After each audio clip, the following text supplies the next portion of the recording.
Greetings, Wastelanders. This is a compilation of over 1 hour and 40 minutes of Fallout's Factions Explained, so sit back, relax, and grab your popcorn. Let's kick things off with every known Brotherhood chapter's fate in Fallout Explained. The Brotherhood of Steel has been in Fallout since 1997, and everyone knows the surface-level stuff: power armor, lasers, ad Victorium. But here's the part most people miss. Most Brotherhood chapters didn't struggle or decline. They got erased, and the few that survived, they're not even unified anymore. So today, I'm breaking down every known Brotherhood chapter and what their fate actually was, starting with the chapter that began it all, and might not be doing as well as you think. Lost Hills. Roger Maxson committed treason 3 days before the world ended. And before you think that's badass, wait until you hear how badly this decision screwed over every single Brotherhood chapter that came after. October 20th, 2077. Mariposa Military Base. Captain Maxson walks into a lab and discovers his own government is turning soldiers into super mutants, like actual monsters, using something called FEV, Forced Evolutionary Virus. His response? Execute Chief Scientist Robert Anderson. Declare the entire base in open rebellion against the United States of America. Then sit back and wait for the military police to show up and execute him for treason, except the bombs dropped first. Yeah, the timing worked out really well for him. America ceased to exist 72 hours after he committed a crime punishable by death.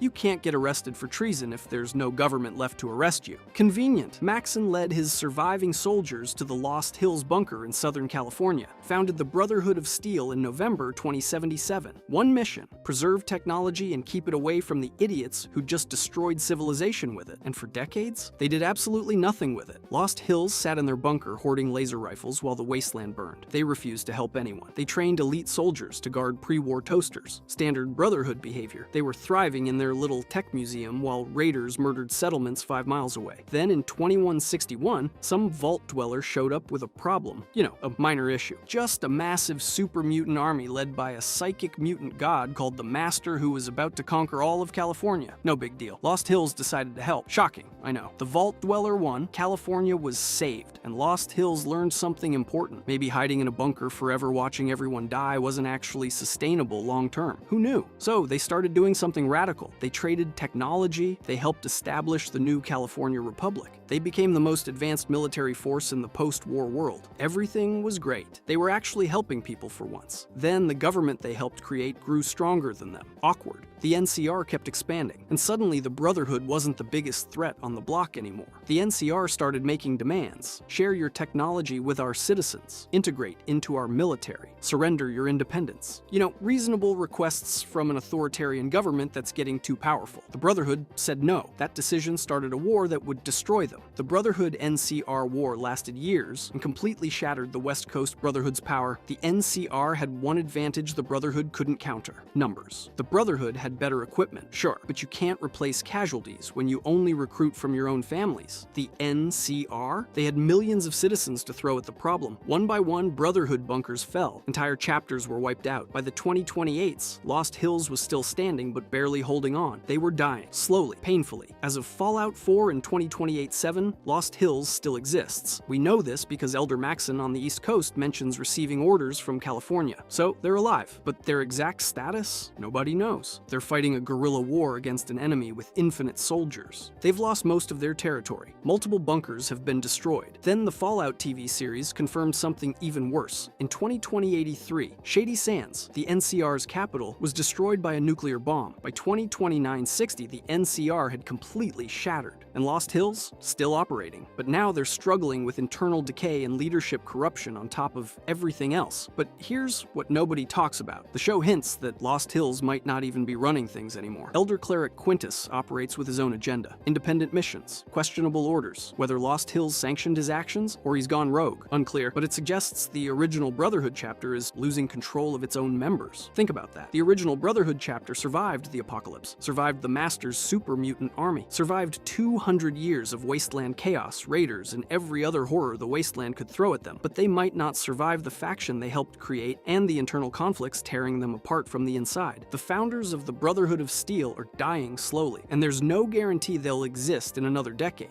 The chapter that started everything might be the first to fall. And honestly, they brought it on themselves by helping the wrong people. You think Lost Hills dying because they trusted the NCR is bad? The next chapter failed because they helped everyone, and Bethesda desperately wants you to forget they ever existed. Midwest chapter. The Midwest Brotherhood built the most successful Brotherhood empire in history. They controlled multiple states. They had thousands of soldiers. They were actually winning, and Bethesda just pretends they never existed, because Fallout Tactics is embarrassing to them, and it's easier to ignore an entire chapter than explain what happened. In the 1600s, Lost Hills had a brilliant idea. Let's send a bunch of soldiers east in airships to hunt down remnants of the Master's army. What could go wrong? Everything. Everything could go wrong. Massive storms over the Midwest brought the airships down. Most of the expedition died in the crashes. The survivors found themselves stranded in Chicago. No way home, no reinforcements, no supply lines, surrounded by hostile raiders, super mutants, and worse. So they made a decision that would have gotten them executed back at Lost Hills. They started recruiting Wastelanders. The original Brotherhood would never do this. You had to be born into the Brotherhood or prove yourself over years. But the Midwest chapter didn't have that luxury. They needed bodies. So they opened recruitment to anyone. Humans, ghouls, even super mutants who wanted redemption. This changed everything. The Midwest Brotherhood transformed from isolationist tech hoarders into an expansionist military empire. They offered protection to settlements, they fought raiders, they battled super mutant warlords, and they were good at it, really good. Then they discovered something insane. One of their own paladins had gone rogue. They were being hunted by a mutant leader named Gamorrean, massive super mutant warlord. Except Gamorrean was actually Paladin Latham, a Brotherhood paladin who went insane, killed the real Gamorrean, took his name, and started leading the super mutant army himself. Yeah, a Brotherhood officer commanding super mutants against the Brotherhood. That went exactly as you'd expect. But it gets weirder. They discovered the Calculator. Vault Zero was supposed to be the central command for all vaults, managed by the best minds America had to offer, except the Calculator. Their AI overseer went insane, turned them all into brains in jars, then started building a robot army to pacify the wasteland by killing everything that moved. The Midwest Brotherhood fought the Calculator's robot army across multiple states. The war was brutal, casualties mounted on both sides. But eventually, they won, destroyed or reprogrammed the Calculator depending on your choices in Fallout Tactics. At its peak, the Midwest Brotherhood controlled territory from Chicago to Kansas. They had multiple bases.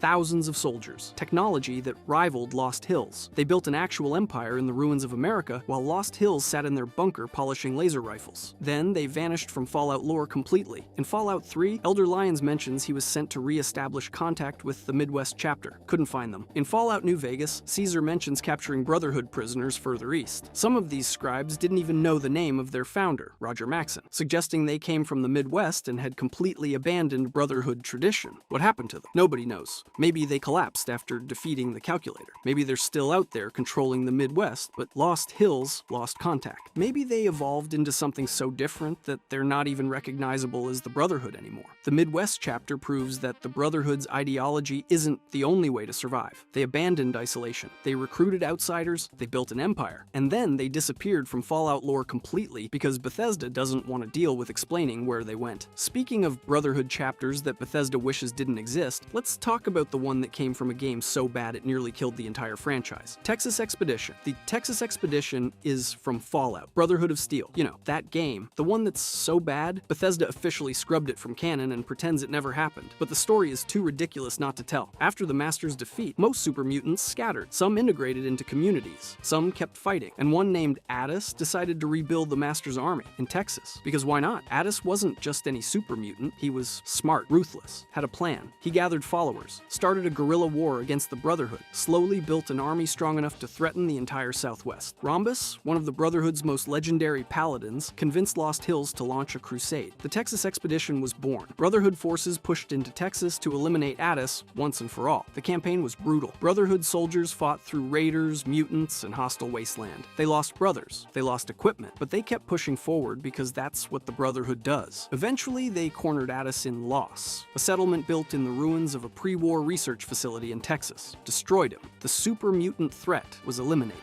The Brotherhood won. Then absolutely nothing else happened. Because Fallout, Brotherhood of Steel was such a commercial disaster that the sequel got cancelled. Interplay was already drowning in debt, and this was one of their final nails in the coffin. Bethesda has spent 20 years trying to make everyone forget this game existed. The Texas Expedition exists in this weird limbo, officially non-canon, but still part of Fallout's history. Technically, somewhere in the multiverse of discarded storylines, there might be a Brotherhood chapter in Texas, but nobody talks about them, because everyone's embarrassed they exist. At least, Texas accomplished their mission before fading into obscurity. The next chapter had a mission too. Then they locked themselves in a bunker and slowly went insane. Mojave Chapter. The Mojave Chapter proves that sometimes the Brotherhood's obsession with technology will literally kill them. And I mean that. They're either dead or dying, depending on your choices in New Vegas. This chapter was thriving once. They had multiple bunkers across the Mojave, they controlled territory, they had soldiers, equipment, and influence. Elder Elijah led them, and he was obsessed with pre-war technology to an unhealthy degree. Like, I will sacrifice my entire chapter for one weapon levels of obsession. Then in 2027-40, the NCR showed up, and they wanted Brotherhood technology. The two factions went to war over Helios 1, a massive solar power plant. The Brotherhood wanted it for the weapon system hidden inside. The NCR wanted it for power and to eliminate the Brotherhood threat, Operation Sunburst. That's what the NCR called it. They sent overwhelming forces against the Brotherhood position, killed hundreds of Brotherhood soldiers, completely destroyed the Mojave chapter's military power in one battle. Elder Elijah ordered a retreat, then abandoned his soldiers and disappeared into the Sierra Madre. Just left, vanished, never came back. What a leader. The surviving Brotherhood forces retreated to Hidden Valley Bunker, locked themselves inside, and then made the worst decision possible. They went into full lockdown. Nobody in, nobody out, total isolation. They'd sit in their bunker with their hoarded technology and wait for the NCR to give up and leave. That was 2,276. By 2,281, 5 years later, they were still locked in that bunker, going slowly insane. Here's what nobody talks about. The lockdown was killing them. Their power systems were failing. Their air recyclers were breaking down. They were running out of food. Scavenger teams couldn't leave to gather supplies because of the lockdown. The bunker was becoming a tomb, and they were surrounded by NCR patrols who'd execute any Brotherhood member on sight. Elder McNamara led them during this time. He enforced the lockdown despite growing dissent. Some members thought they should abandon the bunker and flee to the East Coast. Others wanted to break the lockdown and go down fighting. McNamara insisted they waited out. Meanwhile, head Paladin Hardin was pushing for a coup. He thought McNamara was weak, that the lockdown was cowardice, that they should have died fighting at Helios 1 instead of hiding like cowards. By the time the courier showed up in 2081, the Mojave chapter was weeks away from collapse. Here's where it gets interesting. The Mojave chapter has multiple possible fates depending on the courier's choices, and most of them involve death. If you side with McNamara, you can help fix the bunker's systems, negotiate a truce with the NCR, convince them to break lockdown carefully and rebuild. The chapter survives as a minor faction in the Mojave, subordinate to the NCR but alive. If Hardin takes over, things get more aggressive. He wants to fight, reclaim Brotherhood glory, go to war with the NCR again. This path either ends with the Brotherhood making a last stand or forming an alliance with the NCR to destroy Mr. House and the Legion. If you side with the NCR and Colonel Moore, you can straight up destroy the bunker, kill every Brotherhood member inside, end the Mojave chapter permanently. Moore is the hardline NCR officer who refuses any compromise with the Brotherhood. She demands their extinction. The NCR ending slides even describe sending soldiers to exterminate the Brotherhood remnants. If you ignore them completely, they die in their bunker. No grand battle, no heroic sacrifice, just suffocation and starvation in the dark while the wasteland moves on without them. But here's what I found that nobody talks about. Even in the best case scenario where they survive, the Mojave chapter is broken. In the Independent Vegas ending, they're described as a relatively insignificant threat who occasionally patrol but mostly stay in their bunker. In the NCR ending, they're subordinate to the government they went to war with. In the Legion ending, they're hunted to extinction within months. The Mojave chapter represents what happens when Brotherhood ideology meets reality. They had superior technology, better training, advanced equipment, and they still lost. Because the NCR had one thing the Brotherhood didn't: numbers. You can have the best power armor and energy weapons in the wasteland, but when the enemy can throw 10 soldiers at you for every one you have, superior technology stops mattering. The NCR lost over 100 soldiers at Helios 1. The Brotherhood lost almost their entire chapter. The NCR considered that an acceptable trade. The Mojave Brotherhood made every mistake possible. They went to war over a solar plant. They followed a psychotic elder who abandoned them. They locked themselves in a bunker and hoped the problem would go away. They isolated themselves so completely that they almost went extinct. And depending on the player's choices, they did go extinct. The Brotherhood of Steel, one of the most powerful factions in Fallout, was wiped out because they couldn't adapt. The Mojave chapter's fate is whatever you decided it was: survival, extinction, subordination, victory. But in most playthroughs, they're a footnote, a dying faction in a bunker that nobody cares about anymore. That's the Brotherhood's real enemy, not super mutants, not raiders, not the NCR, irrelevance. You think a chapter dying from isolation and irrelevance is bad? The next one is even more mysterious, because nobody knows if they're thriving or already extinct. Montana Chapter. The Montana Chapter is the biggest middle finger Bethesda ever gave to lore nerds. One terminal, one sentence, one name. That's it. That's your entire chapter. Enjoy. The Montana Chapter is mentioned exactly once in all of Fallout lore. That's it. We know two things. There's a bunker in Montana. It's led by someone named Elder Patroclus. And as of 2027, that's literally the entire extent of our knowledge. We don't know when they were founded. We don't know how many members they have. We don't know what they're doing. We don't even know if they're still alive by Fallout 4. For all we know, they could be a massive chapter controlling the entire state. Or they could be 5 guys in a bunker wondering why Lost Hills stopped responding. There's literally no information. The Montana Chapter represents how vast the Brotherhood's reach actually was before the NCR war. There are probably dozens of small bunkers scattered across America, each operating independently. Minimal contact with Lost Hills. Some thriving, some dying, some already extinct and nobody noticed. Montana might be the last surviving original West Coast chapter besides Lost Hills. Or they might have gone extinct in 2027 and nobody knows because they were too isolated to matter. It's the most mysterious Brotherhood chapter, because Bethesda mentioned them once and couldn't be bothered to follow up. If you think one mention is bad world building, the next chapter got wiped out so completely that it became a ghost story, and every single one of them died doing everything right. Appalachia. Chapter. The Appalachia Brotherhood is proof that sometimes doing everything right still gets you killed. And I mean everything. They followed protocol, they secured technology, they fought the good fight, and they all died anyway. Lieutenant Elizabeth Taggarty led an Army Ranger unit called Taggarty's Thunder. When the bombs dropped, her unit was stationed at Camp Venture in Appalachia. They survived, but their purpose didn't. The Army was gone. America was gone. They were just soldiers with no war to fight. Then Captain Roger Maxson contacted them via satellite. He was forming the Brotherhood of Steel. He wanted Taggarty and her unit to become the first Brotherhood chapter outside California. She accepted. Paladin Taggarty was born. The Appalachian Brotherhood did everything right. They secured technology. They established bases. They trained new recruits. Fort Defiance became their headquarters, a massive fortress overlooking the Cranberry Bog. They were building something real, but Appalachia had a problem that technology couldn't solve: scorch beasts. These things were Lovecraftian nightmares, mutated bats the size of buildings. They spread a plague called the Scorched. Anyone infected became a zombie under the scorch beast's control. The infection was spreading. The responders, free states, and other factions were being overwhelmed. Appalachia was dying. The Appalachian Brotherhood made a choice: stop the scorch beasts or die trying. They diverted all resources to fighting this threat. They requisitioned supplies from every available source, including the responders who desperately needed those supplies to survive. Fort Defiance terminals document the growing tension. The responders saw the Brotherhood seizing their resources. The Free States saw them as authoritarian bullies taking what they wanted, but Taggarty didn't care. The Scorch Beasts were an existential threat. Stopping them was the only mission that mattered. Everything else was secondary. In January 2095, Paladin Taggarty launched Operation Touchdown. She took the Brotherhood's best soldiers into the glassed cavern, the Scorch Beast's lair deep underground. The plan was simple: find the source, destroy it, save Appalachia. They failed. Taggarty and every soldier who went into that cave died. The Scorch Beasts stopped appearing for about a week. False hope. Then they came back in even greater numbers than before. The remaining Brotherhood forces held Fort Defiance for a few more months. They fought off constant attacks. They sent out desperate calls for reinforcements that Lost Hills couldn't provide. One by one, Brotherhood soldiers fell. By August 18, 2095, the Appalachian Brotherhood of Steel was extinct. Every single member died fighting the Scorch Beasts. Fort Defiance fell. Their sacrifice bought time for other survivors, but not enough to matter. The Scorched Plague nearly wiped out all life in Appalachia. But here's what makes this darker. Senior Knight Wilson was one of the last 5 Brotherhood members alive. His final terminal entry recorded the truth. The men know there is no operation plan, no deserters. We will fight to the last. He died holding the line at Thunder Mountain Power Plant while the rest of the Brotherhood made their final stand. In 2011, 7 years later, vault dwellers from Vault 76 discovered what remained: skeletons in power armor, audio logs telling their story. The quest belly of the beast lets you find Taggarty's body exactly where she fell in the glassed cavern. Then in 2011-03, a new Brotherhood force arrived from California, led by Paladin Romani. They found the ruins of Taggarty's chapter and decided to rebuild. This new Appalachian Brotherhood is technically a different chapter, but they're carrying on what Taggarty started. The original Appalachian Brotherhood did everything right and still lost. They fought with honor. They never gave up. They died protecting people who hated them for stealing supplies. And their legacy is scattered skeletons in a dead fortress that nobody remembers. Taggarty's chapter died fighting monsters, but the next chapter almost died fighting itself, because their elder decided the Brotherhood's mission was completely wrong. Lyons' Brotherhood, Elder Owen. Lyons got handed the worst mission in Brotherhood history. Take a detachment of soldiers from Lost Hills, march across the entire country, re-establish contact with the Midwest chapter that probably doesn't exist anymore, establish a permanent East Coast presence,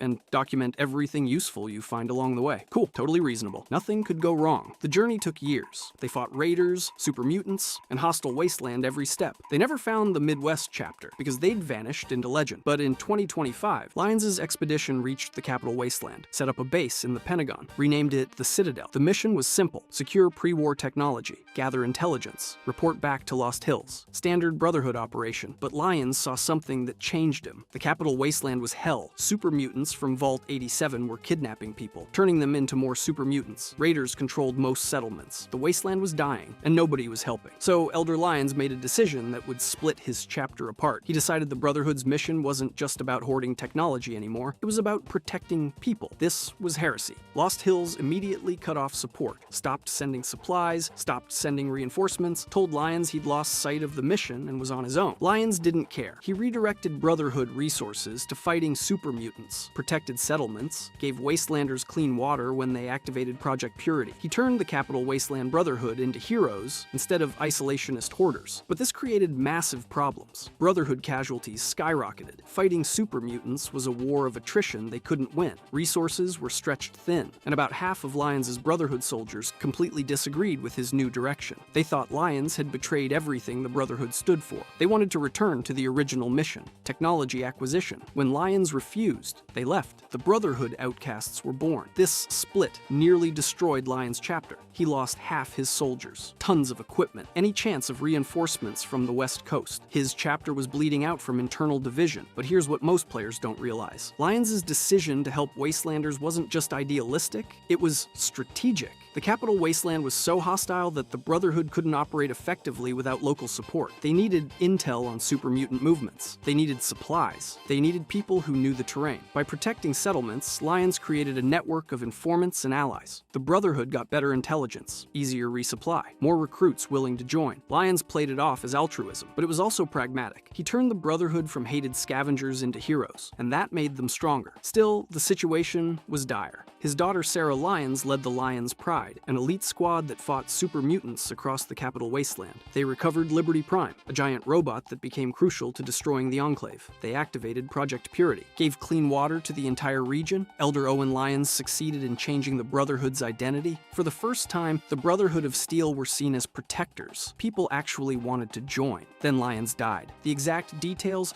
are unclear, but sometime between Fallout 3 and Fallout 4, Elder Owen Lyons died. Old age, illness, we don't know. Sarah Lyons took over as Elder, continued her father's vision. Then she fell in battle. The Prydwen terminals confirm she died in combat, but the exact circumstances are never explained. Who she was fighting, where it happened. The Brotherhood doesn't talk about it. They just acknowledge that both Lyons, father and daughter, are gone. The Capital Wasteland Brotherhood fell into chaos. Multiple people tried to claim leadership. The chapter was fracturing. The outcasts were still separate and hostile. Lyons' idealistic Brotherhood was on the verge of collapse. Then a 16-year-old kid named Arthur Maxon took control and changed everything. But before we get to Maxon, let's talk about the group that thought Lyons betrayed everything the Brotherhood stood for. And honestly, they had a point. Brotherhood outcasts. Imagine dedicating your life to the Brotherhood's mission. You walk across America, fight for years to establish the East Coast chapter. You're finally securing advanced technology in the Pentagon. Then your elder decides that, actually, forget all that. We're going to play Wasteland heroes instead. That's how the Brotherhood outcasts were born. And you know what? I respect it. They didn't see themselves as traitors. In their eyes, they were the true Brotherhood of Steel. Lyons was the one who'd abandoned the mission. They believed the Brotherhood's purpose was preserving and controlling technology, not fighting wars to protect Wastelanders who'd probably just destroy themselves anyway. So, in 2027, about half of Lyons' chapter walked out. They took their power armor, took their weapons, told Lyons he'd betrayed everything they'd fought for, and left him to die. They established their own base at Fort Independence, continued the original mission. They still called called themselves the Brotherhood of Steel, but everyone else started calling them Outcasts. The name stuck. The Outcasts were ruthless about their mission. They scavenged technology from anywhere. They occupied the Virtual Strategic Simulations facility, attempting to hack a pre-war armory that was locked behind a virtual reality military simulation. They attacked raiders and anyone else who had tech they wanted. But they had a massive problem. They were stuck. They wanted to leave the capital wasteland, reunite with the West Coast Brotherhood, but they couldn't. Raiders and super mutants surrounded their position. They had tons of valuable technology, no way to safely transport it across the country. So they just sat in Fort Independence, guarding their stockpile, waiting for an opportunity that never came. Then Elder Lyons struck their names from the Codex, officially declared them outcasts from the Brotherhood. This should have been devastating. Instead, the outcasts saw it as proof they were right. Lyons had become so corrupted that he'd expelled loyal Brotherhood members for following the original mission. The situation stayed frozen for years. The outcasts hated Lyons' Brotherhood. Lyons' Brotherhood considered the outcasts traitors. Occasionally, they'd fight. Mostly, they ignored each other. It was a cold civil war that benefited nobody. Then, Arthur Maxson took control and did something nobody expected. He invited the outcasts to return. In 2028, Maxson negotiated the outcasts' reintegration. He acknowledged they'd been right about some things. He incorporated their focus on technology acquisition back into the Brotherhood's mission. He reunited the fractured chapter. The outcasts ceased to exist as a separate faction. Their members returned to the Brotherhood, bringing all their hoarded technology with them. Fort Independence was abandoned. The schism was healed. But here's the thing. Maxson didn't just adopt Lyons' ideology or the outcasts' ideology. He combined them into something more extreme than either faction. He kept Lyons' interventionist approach, added the outcasts' technological fanaticism, mixed in his own authoritarian streak. The outcasts thought they'd won. They thought Maxson would return the Brotherhood to its roots. Instead, he created something different, something more aggressive, something that would eventually become the most powerful Brotherhood chapter in history. The outcasts proved that even a civil war can end. But what emerged from that reunification is way more dangerous than anything that came before. And his name is Arthur Maxson, East Coast Brotherhood. Arthur Maxson should not have succeeded. He was 16 years old when he took control of the Capital Wasteland Brotherhood in 2083. His chapter was fractured, undersupplied, still fighting super mutants that outnumbered them 20-1. By all logic, he should have failed within months. Instead, he built an empire. Maxson was the direct descendant of Roger Maxson, the Brotherhood's founder. This gave him legitimacy nobody else could claim. He was also mentored by both Owen Lyons and the Outcasts' leadership, learning from both ideologies. And he was a tactical genius. When he was just 15 years old in 2082, a super mutant warlord named Shepard unified the Vault 87 mutants and launched a massive assault. Maxson's counterattack obliterated them. He didn't just repel the attack. He personally killed Shepard, then systematically hunted down and exterminated every super mutant in the region. Then he did the same to the Raiders, then feral ghouls. By 2028-70, Maxson had effectively purified the capital wasteland of major threats. And when I say purified, I mean it. Maxson's Brotherhood doesn't distinguish between feral and non-feral ghouls. They're all mutants. They're all threats. While they haven't explicitly ordered a massacre of non-feral ghouls, their ideology makes it clear. To them, every ghoul is a ticking time bomb waiting to go feral. They are no longer the protectors of everyone. They are the protectors of pure humanity. But here's what makes Maxson's campaigns different from previous Brotherhood operations. He didn't just fight defensively, he hunted, systematically, methodically, like he was checking off a list. Every super mutant nest was mapped, every raider camp was documented. Then Brotherhood strike teams hit them all within weeks of each other. Coordinated attacks, no escape routes, no survivors. This wasn't war. It was exterminated on an industrial scale, and Maxson had the resources to do it. He didn't just rebuild the Capital Wasteland Brotherhood, he industrialized it. Scribes working around the clock to maintain power armor, knights training new recruits faster than ever, paladins leading constant patrols to secure territory. The Brotherhood became a machine. Feed it resources. It outputs dead mutants and secured technology. Then Maxson did something no other Brotherhood elder had done. He built an airship, the Prydwen, a massive rigid airship powered by a nuclear fusion reactor salvaged from an aircraft carrier. Took years to build, required technology and engineering most Wastelanders thought was impossible. But Maxson made it happen, and the Prydwen isn't just transportation. It's a symbol, a flying fortress visible for miles, a constant reminder that the Brotherhood of Steel owns the sky, that nowhere is beyond their reach. The Prydwen changed everything.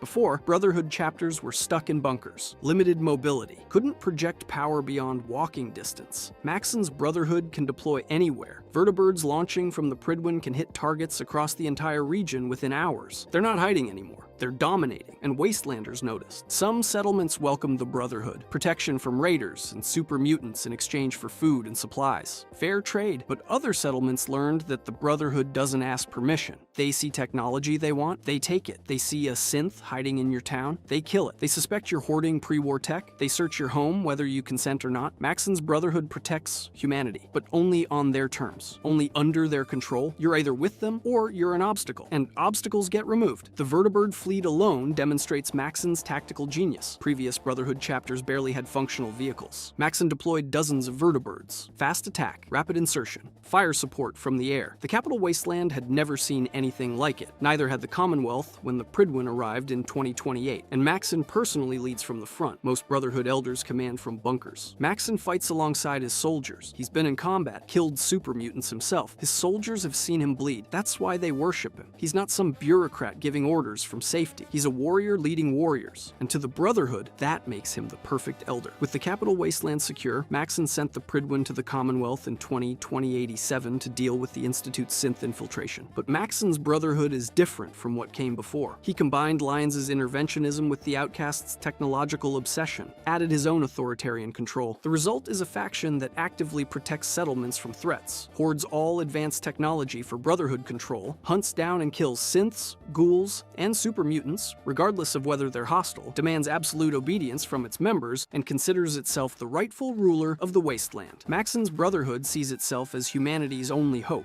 They believe they're the only ones responsible enough to wield advanced technology. They think mutants are abominations that must be exterminated, and they're willing to go to war with anyone who disagrees. In the Commonwealth, this leads to multiple possible outcomes. The Brotherhood might destroy the Institute and take control of their technology. They might get destroyed by the Institute or Railroad. They might form an uneasy alliance with the Minutemen. But regardless of the outcome, Maxson's East Coast Brotherhood represents the strongest, most advanced, and most aggressive Brotherhood chapter in Fallout history. They have the Prydwen. They have Liberty Prime. They have advanced power armor and energy weapons. They have training and discipline. They have Vertibirds for rapid deployment. But here's what nobody talks about. Maxson's Brotherhood is also a cult of personality. The soldiers worship him. Not respect, worship. They call him the best of us. They talk about him like he's a messiah sent to save humanity. Scribes describe him as what every Brotherhood member should aspire to be. That's not normal military respect. That's fanaticism, and it makes sense. Maxson took a fractured, dying chapter and turned it into an empire in less than a decade. He won wars. He reunited the Outcasts. He secured the capital Wasteland. He's Roger Maxson's direct descendant. To his soldiers, he's proof that the Brotherhood is destined to rule the Wasteland. But here's what most players don't realize. Maxson didn't break away from the West Coast. He won them back. After reunifying the Outcasts and the Lyons Loyalists, the High Elders in California were so impressed that they officially appointed him Elder, the youngest ever, and gave him their blessing. Instead of breaking away, Maxson did the impossible. He reunited the East and West after years of silence. As of 2028-7, the East Coast Brotherhood under Maxson is a military superpower. Lost Hills is dying.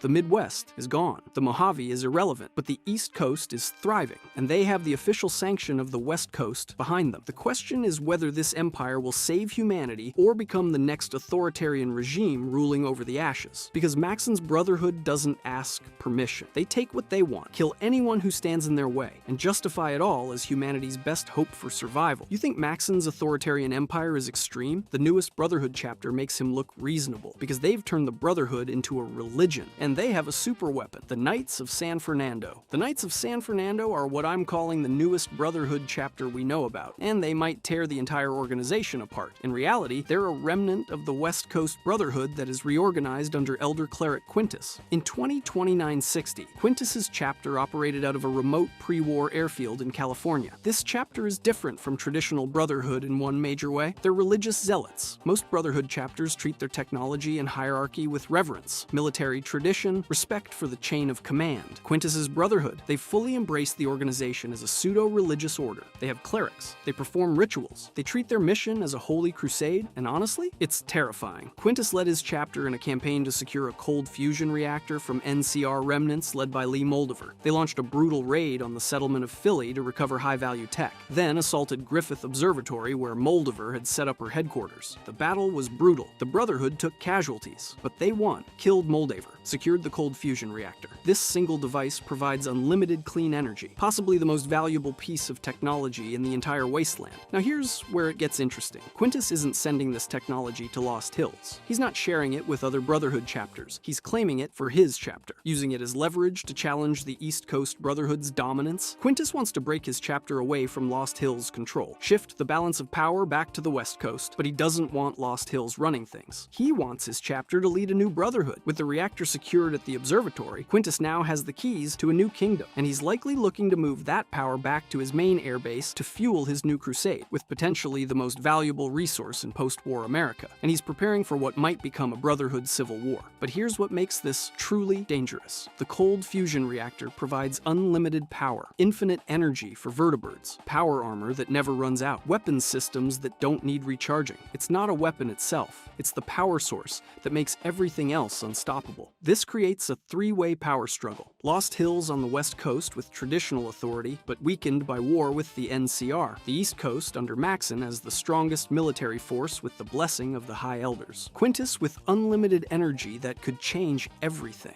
The Knights of San Fernando represent what happens when the Brotherhood's ideology gets mixed with religious fanaticism and ambition. They're not just preserving technology or protecting people, they're building a theocratic military state powered by infinite energy. This chapter could become the dominant Brotherhood faction, or they could spark a civil war that destroys the organization. Either way, they're proof that the Brotherhood is fracturing into competing ideologies. And the question of what the Brotherhood should be is still unresolved after 220 years. The pattern. So what's the overall status of the Brotherhood of Steel? Let me break this down for you, because it's worse than you think. Lost Hills is dying slowly, strangled by the NCR war and internal conflicts. The Midwest chapter vanished into legend. The Texas chapter was officially erased from canon. Montana is a complete mystery. Appalachia went extinct and was rebuilt. Lyons' idealistic chapter was absorbed into Maxon's empire. The Outcasts were reintegrated. The Mojave locked themselves in a bunker and went insane. Maxon's East Coast Brotherhood has become a military superpower with the blessing of the West Coast, and Quintus is preparing for a power struggle that could destroy everything. The Brotherhood of Steel is simultaneously the most successful and most fractured faction in Fallout. They've survived 220 years since the apocalypse. They've established chapters across an entire continent. They've preserved technology that would otherwise be lost forever. They've fought super mutants, raiders, the Enclave, and every other major threat to humanity. But they've also gone to war with the NCR, killed innocent wastelanders for having the wrong technology, exterminated ghouls who just wanted to survive, fractured into competing chapters with incompatible ideologies, started preparing for civil war against each other. The Brotherhood's original purpose was to preserve humanity's knowledge, prevent another apocalypse, but they've become so obsessed with controlling technology that they've forgotten why they're preserving it. They don't share, they don't teach, they just hoard and kill anyone who threatens their stockpile. And here's the darkest part. Every Brotherhood chapter that tried to be better than this either died or got absorbed into something worse. Lyons tried to help people and his chapter nearly collapsed.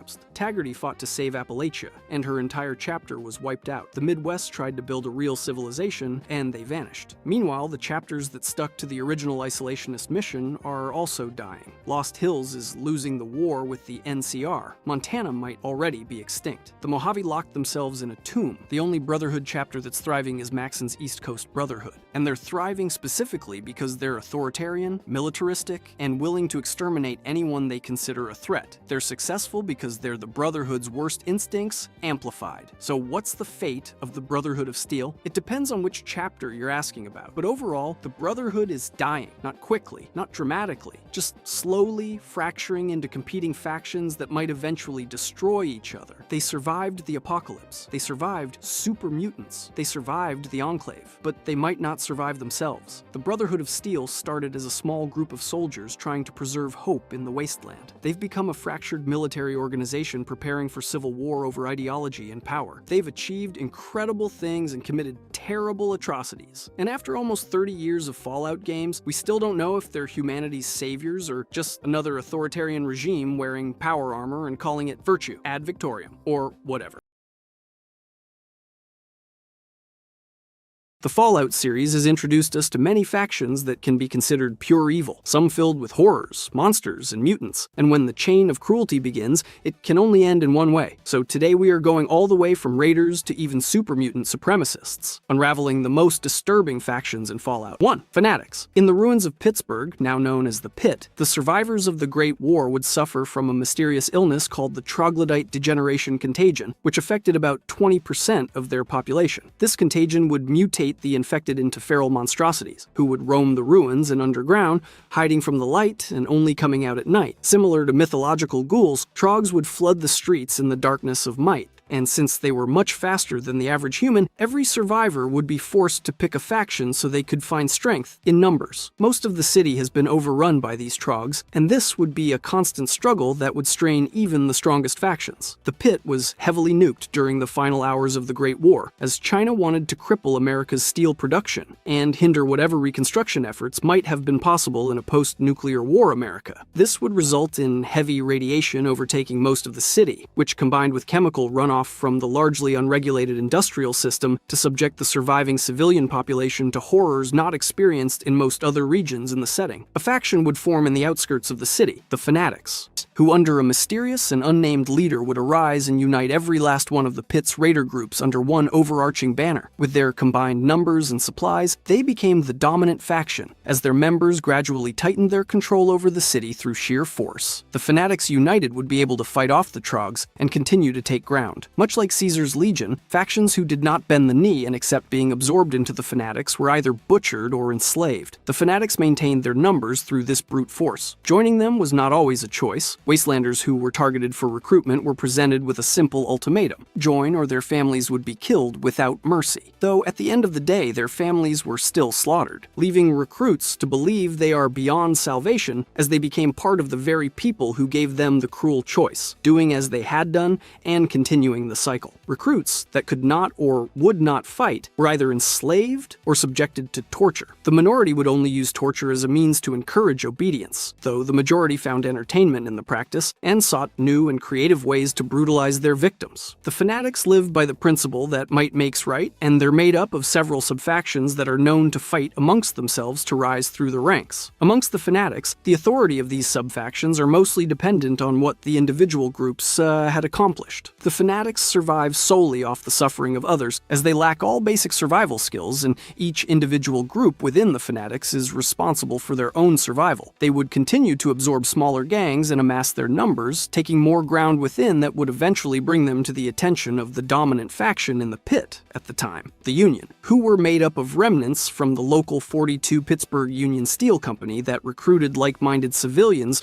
who wanted to reestablish civilization within the Pit. Though the Union sought coexistence, they would establish a territorial border that they had hoped would maintain peace between the two factions. Their leader used this barbaric confederation to encourage their members to target the only faction that has managed to survive their wrath, the Union, as they were the last and only true threat left for the Fanatics in the region. While the Union had supplies, a steel refinery, and a weapons mill, the Fanatics had manpower and a complete disregard for the lives of others. They would also hire the Hellcat mercenaries to aid them in their fight against the Union. Though friendly fire was common, and the mercenaries would prove their worth and further all Fanatic gains. This would lead to an overwhelming Fanatic victory that would vastly reduce Union hold over the city in an event known as Bloody Thursday. On Blood Thursday, the Union would lose both the steel refinery and weapons mill to the Fanatics. In one day, this had been the largest single defeat that the Union suffered. Though the Fanatics would not be able to fully utilize the foundry for steel production, as they did not have the same training that the Union members received. Instead, they would use it for the production of power chemical weapons, though periodically production would be hampered with the introduction of the Vault 76 dwellers to the Pit. They would test these weapons on their slaves, viewing them as expendable. By the time the Vault 76 dwellers arrived in the Pit, the Union had been pushed back to a fortified district known as the Pen until the day that they could take back their territory from the Fanatics, though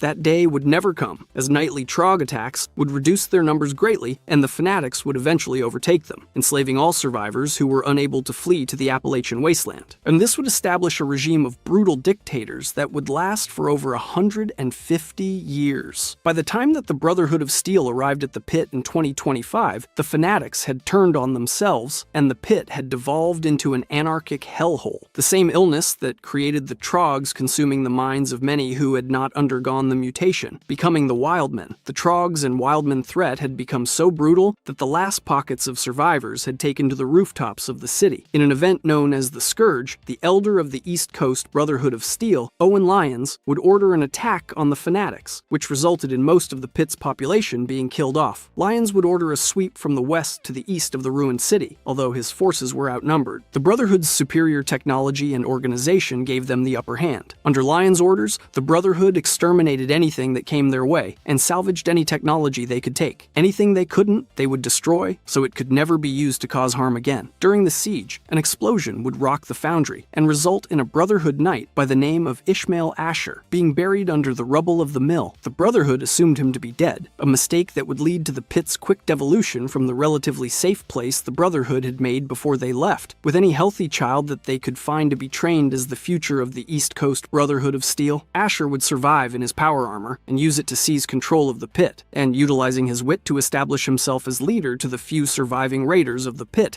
filling the power vacuum. Asher saw promise there, hoping to restore the pit into the industrialized city that it had once been. Though the population was far too low for his goals to be accomplished, he would recruit and enslave any he could to begin his plans. He would rebuild the steel mill and use it to produce ammo that would bring wealth to the pit's new leadership. The pit would become strong, gradually rebuilding as more raiders joined and slaves were purchased from Paradise Falls in the capital wasteland. Eventually, Asher would marry a scientist by the name of Sandra, and the two would genuinely love one another, having a daughter named Marie who showed complete immunity to the troglodyte degeneration contagion. Marie's blood would be used to cure the people of the pit, though rather this happened after Asher's empire had this dismantled, or as he completed his plans is up to the actions of the lone wanderer from Vault 101. The death of the Master left many super mutants without a place in the world, hated by many and untrusted by most. They would carry the burdens left on them from the Master and hope to find a place where they could finally find comfort. But there are many who could never fully forgive humanity for destroying the Master and the cruelty they were subjected to in the years following, birthing many groups that would reap their toll upon the wasteland. One such group is the next faction. 2. State of Utubitha. In the Mojave Wasteland,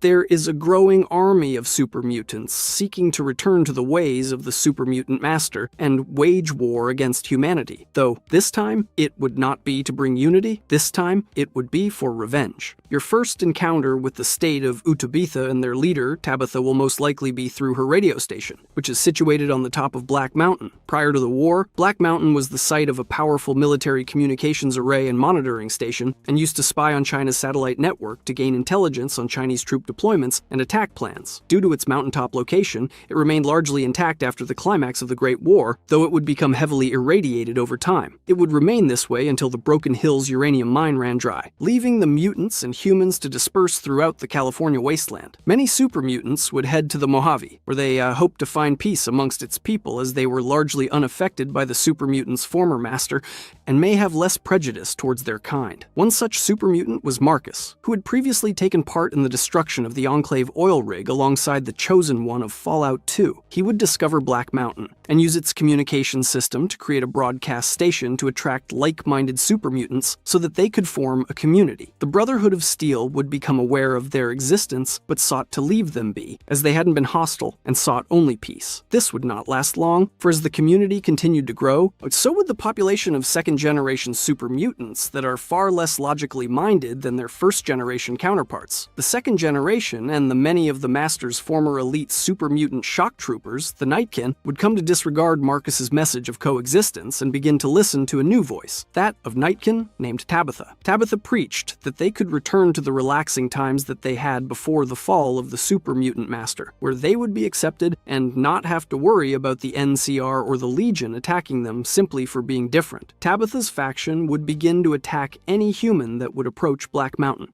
This was the breaking point for Marcus, and most of the first-generation super mutants would leave to form a super mutant community of Jacobstown to the northwest, where ghouls and humans were welcomed just as things had been in the Broken Hills. This would leave Tabitha without anyone to keep her in check, leaving her to continue to build up her super mutant army and turn Black Mountain into a fortress that could be defended against any and all non-mutant outsiders, including the NCR and Caesar's Legion. She would convince the Nightkin and second-generation super mutants that she was a prophet of the Master, using her newfound power to form the state of Utubitha. No longer would the radio station seek to attract super mutants to find safety in isolation.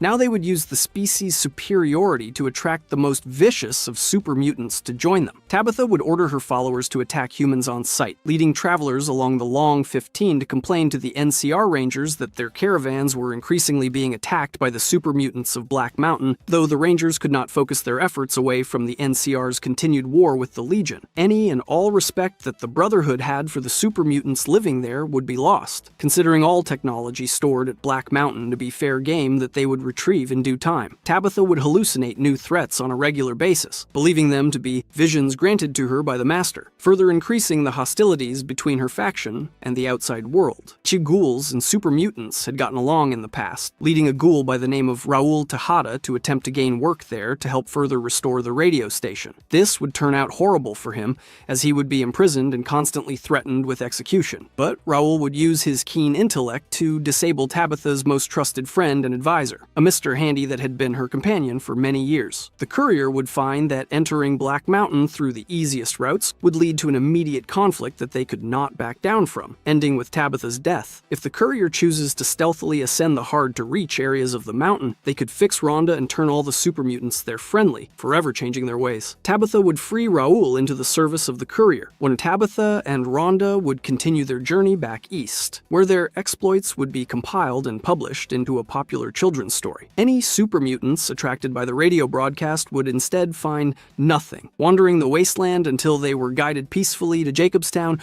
where Marcus's community would thrive. 3. White Glove Society. Prior to the culmination of the Great War, Robert House, a wealthy businessman and founder of Robco, would construct a missile defense system around the Las Vegas Strip, and that would spare much of Vegas and its inhabitants from the same level of destruction that took place all over the globe. House did this so that he could one day return to make the Strip his domain and reset humanity on a new path after the war that he hoped would allow him to bring new life to the world and usher in a new golden age for humanity. Mr. House knew that in order to do this, he would have to wait until humanity had become more of a clean slate, and like clay, he could mold it into a shape that would allow his plans to come to fruition. He would awaken from a sleep-like hibernation around 200 years later and send his robotic army of Securitrons out to secure Vegas under his control. His robots would uncover that Vegas was not empty and that many of the civilians that had been saved from the harshness of the nuclear bombardments had devolved into warring tribes that built their own territories within the Strip. This wouldn't do. But Mr. House knew that he would need the aid of as many of these tribes as he could in order to rebuild and repopulate Vegas. He would establish communication with these tribes and attempt to win over their loyalty in exchange for many of the resources he had stockpiled for his return. Most of these tribes resisted his army of robots, leaving a mere 3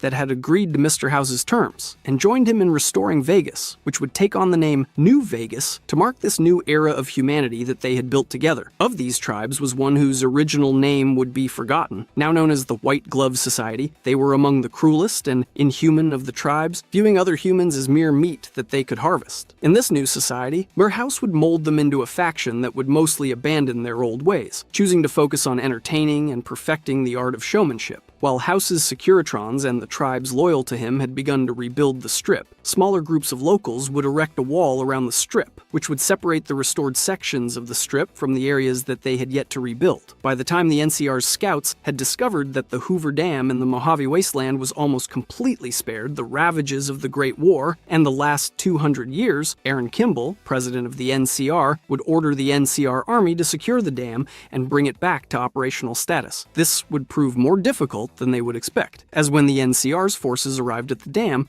they were greeted by Mr. House's well-armed tribals and Securitrons. In order to negotiate the security and independence of New Vegas, House agreed to surrender his claim to the Hoover Dam in a pact that would become known as the Treaty of New Vegas. Little did Mr. House know, the outwardly grateful tribals that he had delivered into a life of luxury had not been as content as they had seemed in their new roles. Though House had arranged for the White Glove Society to take over the prestigious Ultralux Casino and receive the finest meats that the wasteland had to offer from the Brahmin barons of the Long 15, many of their tribesmen had not forgotten the taste of human flesh and craved to consume it once more. Mortimer, who was the right hand of the White Glove Society's leader Marjorie, would send those loyal to him to capture a human that they could serve to the patrons of the White Glove Society and restore the traditions that had been forgotten without the leader's permission. They would mistakenly capture the son of a powerful and influential Brahmin baron named Heck Gunderson, where they would lock him up up in their kitchen and prepare him to be served. Heck Gunderson would ask the courier for his assistance in locating his son, a task made easier by rumors that hinted at what the White Glove Society had been before the reunification of Vegas. Heck Gunderson had hired an investigator that would join the courier in uncovering this secret. Together, they would infiltrate the dinner with the aid of Marjorie,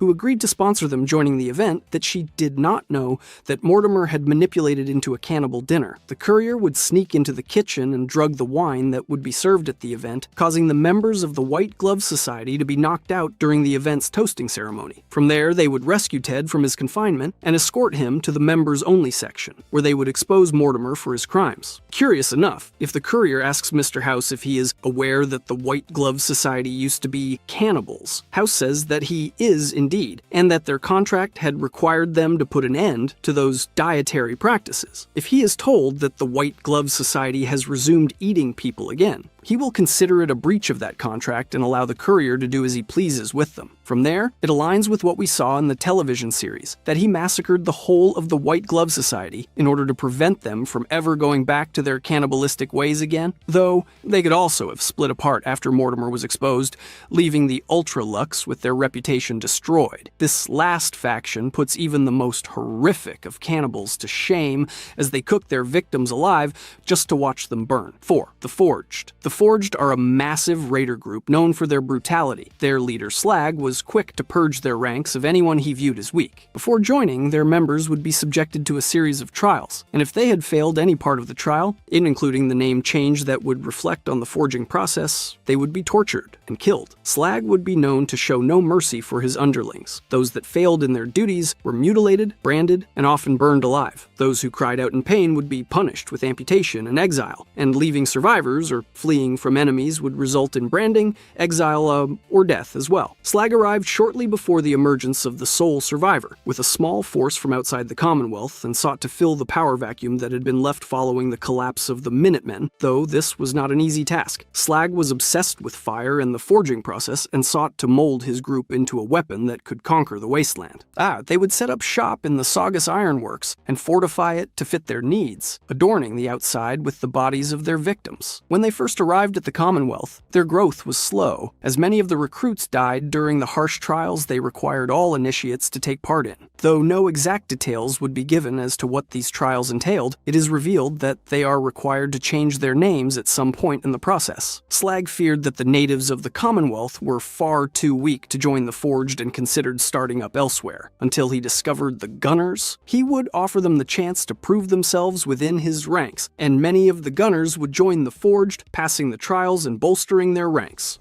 The theft of their members would push the two factions into a brutal and bloody war, though negotiations would eventually be reached and put an end to the conflict. With the Forged reaching an uneasy truce with the Gunners, raiders from all over would seek them out and proceed through their trials, establishing their hold over the territory. Over time, they would experience a shortage of scrap iron that would be acquired to continue their operations in the ironworks, which they used to forge both weapons and ammunition. Slag would order one of his most trusted underlings, Bedlam, to secure the Dunwich Borers marble mine and scrap the metals found there. At Dunwich Borers, they would capture many Wastelanders and burn them alive, much to the amusement of their numbers. This appeared to be one of their favorite forms of execution, much as their members often donned flame-resistant suits and wielded flame-type weapons. Slag would comment on his terminal if other raider groups had been destroyed, noting that they were too weak, and he would like to see their remaining numbers undergo the trials of the Forged. Upon the Enclave's arrival in the Commonwealth wasteland, the Forged would acquire much of their technology through conflict against them, pitting the two factions in a bloody war. This would give the Forged access to heavy incinerators and even a suit of Hellfire power armor. Their downfall would come at the sole survivor's hands, who would be tasked by Preston Garvey to visit Abraham Finch at his farm. There, Abraham explains the Forged to the sole survivor, their threat to the wasteland, and that his son Jake stole their family's heirloom sword and was seeking to join their hands. He and his wife will beg the sole survivor to retrieve the sword and rescue their son. From there, the sole survivor will make his way to the ironworks and fight his way into the blast furnace room, where he will find Jack and Slag, who is wearing a full suit of leveled power armor, as well as wielding the heirloom sword, which turns out to be a shish kebab. Slag is impressed that the sole survivor had made it that far, but demands that either Jake kills a prisoner or face death himself. Slag is not alone, and if Jake refuses,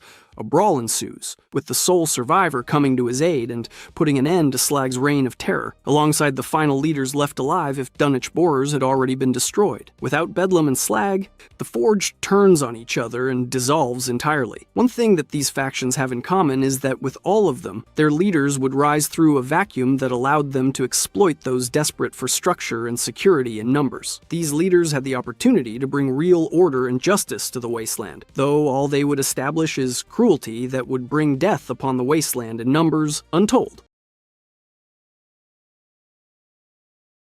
Despite Vault-Tec's claims to the contrary, not everyone had a better life underground. Some had better lives above ground, others not so much. Today we'll be going through the fates of known settlements in Fallout. Now, if you've played Fallout long enough, you start to realize something kind of messed up. The real main characters aren't the protagonists, it's the settlements, because every single town in Fallout is basically asking one question. How long can human beings pretend life is normal while standing on a landmine? And I'll just go ahead and warn you now, some of these places don't get heroic endings. Let's start with the settlement that basically invented wasteland capitalism, the Hub, selling survival. The Hub is one of those Fallout 1 locations that feels bigger than it can possibly be, not because it's skyscrapers and neon, but because it's connected. The Hub is a trading city, and it becomes a trading city early, founded in 2093 around an oasis and an old town that wasn't hit as hard as everything else. And right away, you can feel what the Hub represents. It's not hope, it's commerce. Because in the wasteland, hope is nice. The thing about, though, is that hope doesn't move Brahmin caravans. The Hub does. It becomes the center point of a growing network, caravans linking settlements, goods flowing, information traveling with the traders, and this weird early post-war version of globalization happening with rusty rifles and water barrels. And the secret sauce of all this? Good old plain water. Because it's so early in Fallout's West Coast timeline, clean water is basically currency, power, and social stability all rolled into one, which is why the water merchants, the de facto kings of the Hub, matter so much. They're the organization tied to acquiring, transporting, and selling potable and portable water, one of the wasteland's most valuable commodities. Now, here's the part people forget. The Hub doesn't just exist peacefully. It has an internal political arc that is very Fallout. You've got Angus, founder, governor, big early figure, and then, in the winter of 2125, he's assassinated. The very moment that happens, the Hub basically does what any wealthy, highly connected trade city would do when central authority collapses. It starts eating itself. After 32 years of one-person rule, the city falls into chaos. Then open warfare in 2126. The water merchants seize the water tower and declare themselves the sole distributor of what gives the wasteland life and traders meaning. Other groups disagree, violently, and so the Great Merchant Wars kick off for roughly 2 years of fighting. I want you to appreciate how perfect that is for Fallout, because in a world where water equals life, water rights turns into civil war. Obviously, much of this is only covered in the Fallout Bible, but you can feel the remnants of it in the gameplay and dialogue of the Hub in the first Fallout. It's not a random apocalypse. It's a familiar kind of human conflict with higher stakes and fewer lawyers. Probably good that there aren't any lawyers in the Hub anyway. Imagine starting a post-apocalypse town meeting by asking everyone, who actually owns the water? But then you wake up 3 days later in a ditch, because the solution to your question was actually murder. So what's the Hub's fate? This is where it gets interesting, because the Hub doesn't have the one dramatic ending that some settlements get. You can kill it, but Fallout canon typically tends to prefer survival over death. The Hub survives by doing what it always did, adapting its political structure so commerce can keep moving. The Hub is tied into the New California Republic's early formation. Specifically, it's the last independent city-state to ratify the agreement that makes the NCR spring into existence, and it benefits by swapping an oligarchic merchant council for a civil government with elected officials, while caravan companies keep pursuing their goals. So the Hub's fate isn't being destroyed. It's arguably worse. Depending on your taste, it becomes official, regulated, and ultimately, it becomes part of a state apparatus. That sounds like a win, until you remember what that means in Fallout terms. Taxes, corruption with paperwork, the slow death of independent survival as the NCR expands. The Hub is one of the earliest examples of a settlement that doesn't die to raiders or monsters. It survives long enough to get swallowed by the concept of government, which is a very different kind of apocalypse. And if the Hub is the wasteland as a marketplace, then New Reno is what happens when the marketplace gets run by people who treat morality like a myth made up to keep you from having fun. New Reno, unclean criminality. New Reno is Fallout 2's ultimate showcase of the idea that this place is awful, yet it's thriving vibe settlement. That's the first thing you need to understand about it. New Reno doesn't survive because it's good. The city survives because it's useful. It was Las Vegas before New Vegas was discovered. It's a city of vice, gambling, drugs, and most importantly, power brokering. It's systematic organized crime with enough structure that the city keeps functioning. In Fallout 2's setting of 2024-11, two of the most influential families are the Mordinos and the Bishops, with the Salvatores and Wrights as far more minor powers. But the broader picture is that New Reno is defined by its families, their turf, and the way they stabilize the city through fear and profit. And the detail that sums up New Reno's whole vibe is this. Shortly before Fallout 2 begins, Mordino family jet shipments begin arriving in Redding as part of the struggle for control. Control through drugs. That's New Reno in one sentence. Not that they rebuilt, not that they formed a community. No, instead it's that they found a commodity that ruins lives and used it as leverage. Provided not all the families are like the Mordinos, but each has their own unique brand of brutality or corruption present and prevalent. And it's because of that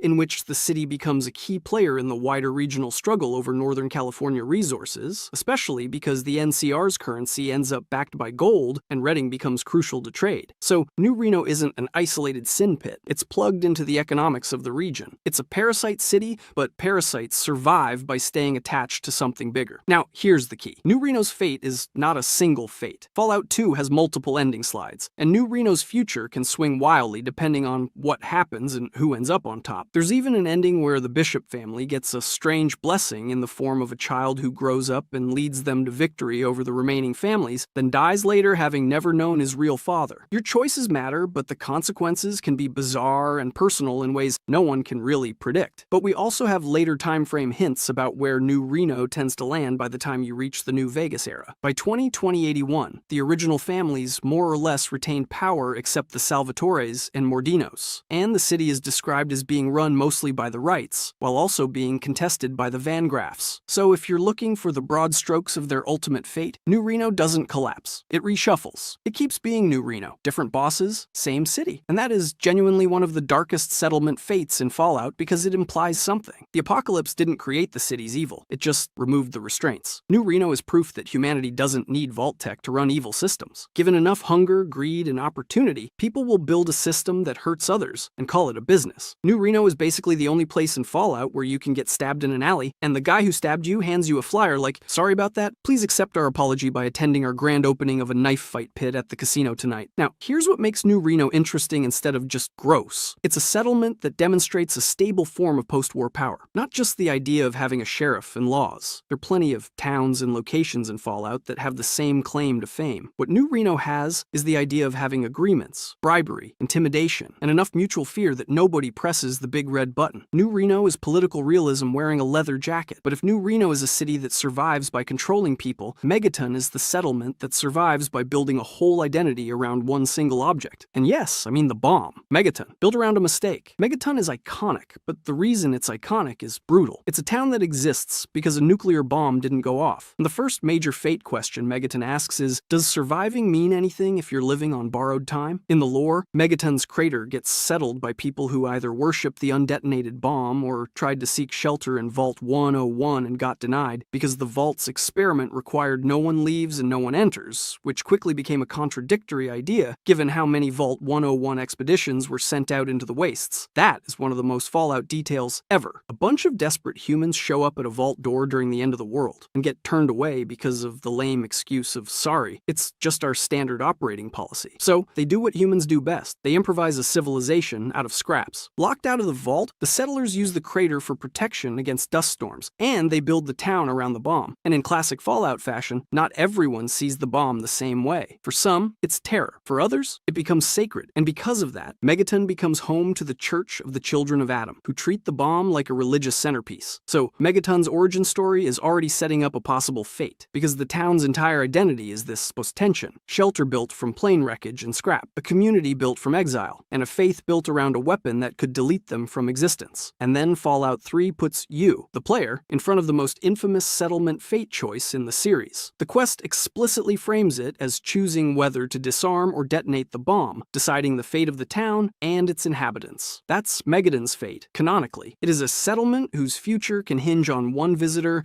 and one decision. And what makes that so nasty is how real it feels fails in Fallout's moral logic, because the option of Megaton surviving isn't guaranteed by walls or weapons. It's guaranteed by whether the world decides it's worth letting exist, still messy, still poor, still held together by collective agreement that the Wastelanders still live here now and forever. The psychological point is obvious. Fallout is asking if you see settlements as living communities, or as set pieces you can erase for convenience. Megaton is the only town in gaming history where the home improvement options include fixing the pipes, uninventing the town, or getting swanky digs in it. Now, if you zoom out beyond the player's choice, Megaton's deeper fate theme is about what the Wasteland rewards. Megaton is not rich. Megaton is not what anyone would call powerful. Megaton is simply early. It's one of the first places a Vault 101 survivor encounters, and a large trader, rest, and resupply area, which means it becomes a social hub by default. And that's why its moral choice hits, because Megaton is presented as a functioning settlement full of small lives, routines, and tiny hopes. So the decision to wipe it out isn't tactical, it's personal, and the settlement's fate becomes a kind of litmus test for the world's cruelty. Now we're going to pivot into a settlement that feels bigger than life, because it's basically a country or city-state disguised as a mere city. New Vegas. Lavish luxury. New Vegas is the closest thing Fallout has to a city that refuses to accept the apocalypse as a valid excuse. And it starts with the most New Vegas fact imaginable. The place didn't get glassed the way other cities did, because one ultra-rich man basically prepped for the end of the world like it was a business presentation. Robert House predicted nuclear war decades in advance and redirected Robco's resources into defending Vegas. When the Great War hit, House's defenses still stopped most of the ICBMs aimed at the area, which is an insane sentence no matter how you phrase it, and it's the reason there's even a Vegas left to become New Vegas. The bitter punchline is that surviving the initial barrage didn't mean the city was instantly safe. Even the surviving civilians didn't just magically get a happy ending because the skyline stayed upright. Fallout is really good at that kind of irony. Congrats, the buildings are still here. Now die slower. But surviving the bombs is just the prologue. The real story of New Vegas is House showing up later like a landlord returning to a property that's been squatted in for generations and going,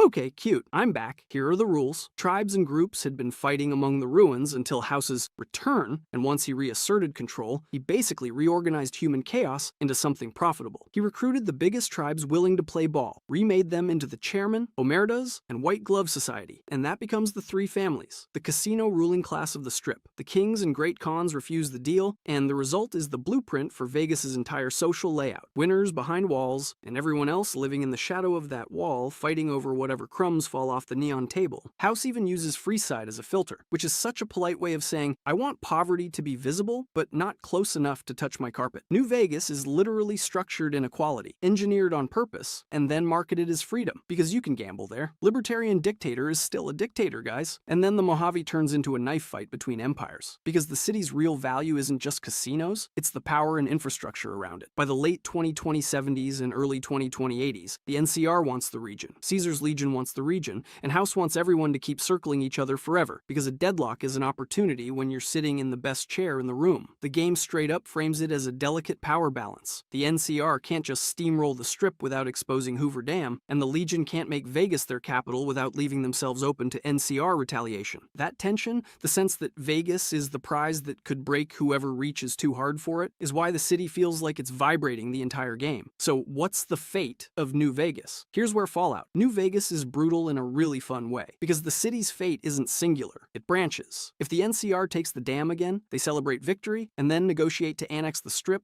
Freeside, and surrounding communities, basically folding the Mojave under their banner like it's a new administrative headache they swear they can manage this time. If Caesar's Legion wins, the Strip becomes a conquest parade and New Vegas is occupied, with much of the population enslaved and everyone else living under civilization that feels like a threat disguised as order. If House wins, his Securitron army pushes both NCR and Legion out, and he continues running Vegas as his pre-war glory project. Orderly, efficient, cold. The casinos keep printing money, and the city stays the one place where fortunes flip in a heartbeat, but it's not free, it's managed. And if the Courier goes independent with Yes Man, you can get an independent Vegas where the transition is messy, sometimes outright anarchic at first, sometimes stabilized hard by diverted Securitrons, but either way, the point is that Vegas is no longer being claimed by a flag, it's being claimed by a vacuum, and vacuums always get filled by something. And here's the part people forget. New Vegas is not just a city, it's a machine that runs on belief. House's belief that he can engineer humanity forward, the NCR's belief that bureaucracy is civilization, the Legion's belief that cruelty is strength, the Courier's belief that removing the big powers makes makes room for something better, or at least something different. And the city changes depending on which belief gets the last word. That's why New Vegas feels like it has a fate, even though you can choose multiple outcomes, because each ending is basically a different answer to the same question. What does civilization look like after the world ended? And do you still call it civilization if it only works for the people behind the wall? Diamond City, big green jewel. Diamond City is the Commonwealth's version of we found a landmark and decided it was a fortress now, except it actually worked. It was founded inside Fenway Park in 2130, and it becomes a safe haven largely because of the big reinforced wall, the one residents literally praise as the Wall, with the city's green stadium look feeding into this myth that it's protected by the bones of the old world. Later, it grows into the Commonwealth's largest and most prosperous community. And then, because Fallout cannot help itself, prosperity turns into stratification. The wealthier residents move into the upper stands because, of course, the rich people literally live above everyone else. That's not even subtle. That's basically the set designer looking you in the eye. But Diamond City's fate isn't about whether it survives. It already survived. The real question is what it becomes while it survives. Because it's got the classic Fallout settlement disease. Fear. Not raider fear, not oh no, there's a Deathclaw fear. I mean social fear. The kind that makes people do awful things and then call it security. There's an entire historical trauma baked into the place. In 2029, a mysterious visitor killed several people, got shot by security, and was revealed to be a synth. And that's presented as a key moment for the Commonwealth's fear of the Institute. That kind of paranoia rots a settlement from the inside out because it turns neighbors into suspects. And Diamond City doesn't just have paranoia, it has leadership that weaponizes it. In 2028, Mayor McDonough is still in power, publicly posing as the city's defender, while secretly ensuring Diamond City doesn't interfere with the Institute's plans. And his cover is actively fraying because people are starting to suspect he's a synth. That's the most Fallout political situation imaginable. Your leader is literally collaborating with the boogeyman, and the city's response is to argue about who is really human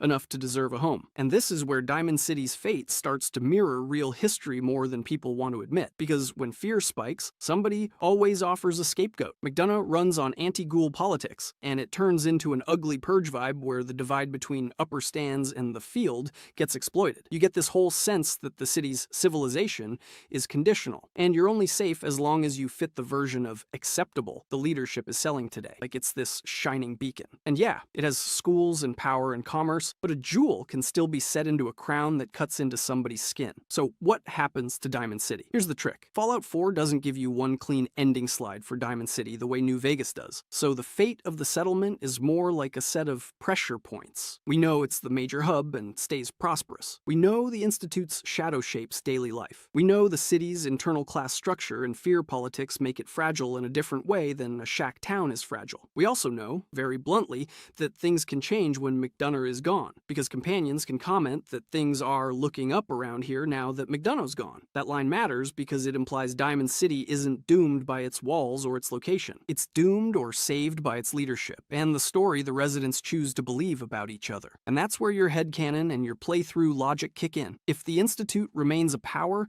Diamond City's future is basically living under a quiet occupation you don't always see, where paranoia never fully burns out because the threat is literally invisible. If the Institute is destroyed, the city doesn't instantly become a utopia. But the biggest psychological weapon in the Commonwealth loses a lot of its bite. If the Brotherhood dominates the region, Diamond City becomes a strategic node in a militarized Commonwealth. If the Minutemen rise, you can imagine Diamond City as the political and economic center of a looser network of settlements, which sounds hopeful, until you remember that every hopeful system still has to survive the next person who decides fear is a better campaign strategy than cooperation. The fate of Diamond City is basically this. It keeps standing, but what it stands for is always up for grabs. And honestly, that's scarier than a city that just gets blown up, because a city that survives can keep making the same mistakes forever. Highway Town. Highway Life. Okay, now Highway Town is the wild card on this list because it's from Fallout 76's Burning Springs region, meaning it's operating in the early post-war era where the world is still deciding what society is even supposed to look like. Highway Town is built on the hanging ruins of Highway 35 in southeastern Ohio. It's powered by these prominent aerial turbines, and it's self-sufficient in this scrappy, we're doing agriculture on multiple levels because gravity is optional when starvation is on the table kind of way. It's also one of the few sources of good, clean water in Burning Springs, which immediately tells you why it matters. In Fallout, clean water is political power. If you can provide it, you're not just a town, you're leverage. But Highway Town is not civilized in the Diamond City sense. It has no centralized law enforcement or leadership, and the way the world describes is that if you break the social contract, you might get executed. That's not a legal system, that's the town collectively saying, don't make your problems our problems. Mercenary work and bounty hunting are common. It's known as a town of toughs, and the whole vibe is, you can be welcome here as long as you're useful, or at least not actively annoying, which honestly is how a lot of real roommate situations work too, just with less public execution. And what's the fate? Highwaytown's fate is vulnerability disguised as swagger. The settlement has been attacked by the Rust King in the past, suffering damage and being forced to rebuild weaker each time, which is such a painfully Fallout detail because it's the slow death that kills towns more often than one big dramatic catastrophe. It even mentions growth as recent as 2011, and that the town doesn't discriminate about who's welcome as long as they don't cause disturbances, which sounds progressive until you remember that the enforcement mechanism is basically popular rule plus murder if we're having a bad week. There are also ongoing issues with illness born from the rust, and you get those grim little details like residents having a deep, dry cough, which is Fallout's way of reminding you that the environment itself is still trying to kill you even when the raiders aren't. So Highwaytown's fate isn't a neat endpoint, it's a tightrope. On one hand, being a trade hub and water source makes it essential. On the other hand, being essential paints a target on you, because every warlord within Brahmin walking distance is going to look at your turbines and your water pumps and think, that would look better with my flag on it. And the scariest part is that Highwaytown is what a lot of settlements probably looked like before they either evolved into something like Diamond City or collapsed into a footnote. It's a snapshot of civilization mid-formation, where the rules are being written in real time, and the ink is mostly blood and barter caps. And that was what happened to every known settlement in Fallout.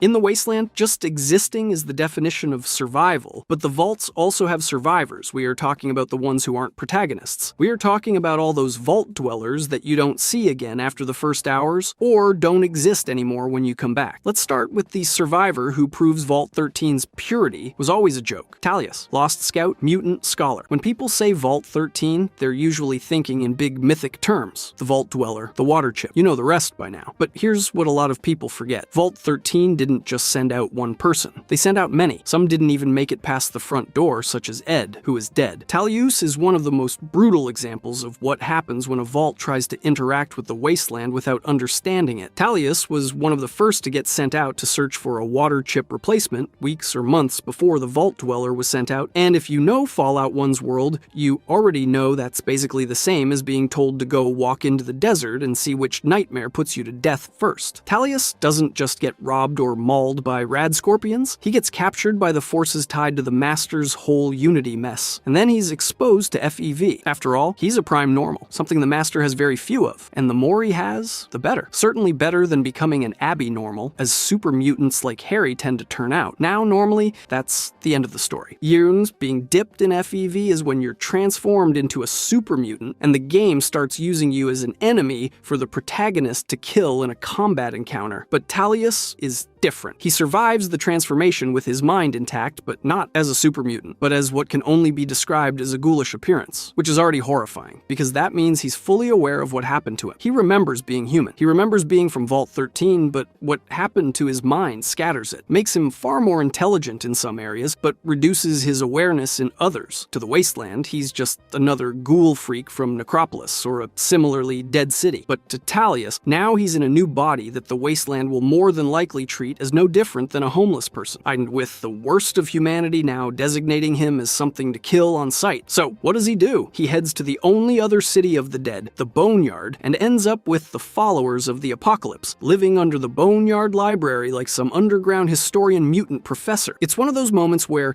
underneath the satire and violence, Fallout quietly shows that it's smarter than it looks. Vault 13, as Fallout 2 would later show, tried to create pure, preserved humanity, but the first Vault 13 survivor we're talking about went out into the wasteland and became a symbol of the opposite. He survives by adapting. Not physically, after all. He didn't choose to get kidnapped or be dipped in FEV, but Talius adapted mentally. He becomes useful in a world that doesn't care who he used to be. With the followers. Being the followers are one of the only groups that would even tolerate him long enough to allow him to spread his warnings. Because Talius isn't just a survivor. He's a messenger. He's a guy who saw the inside of Vault life, stepped out into the wasteland, wasteland, got swallowed by it by being forcibly thrown into the machine that is the Unity, and came out the other side with his sanity relatively intact, enough to coherently realize that the outside world isn't simply random chaos. There's something organizing this horror. That's a terrifying kind of survival. Not the idea of simply making it out. That's the easy part. The hard part is the idea that you made it out, and now you know too much. And if you think Talius is a nightmare case because he got dragged into the Master's mess, the next story is scarier in a quieter way, because it's about Vault survivors who choose to leave, and then history just loses them. Teresa and Lyle, Vault walkouts. So here's what happens after Fallout 1's main story ends, and the Vault Dweller comes back to Vault 13. They got the chip, stopped the Master, and prevented a future where humanity gets unified into something unrecognizable. Yet it's how Vault 13's leader responds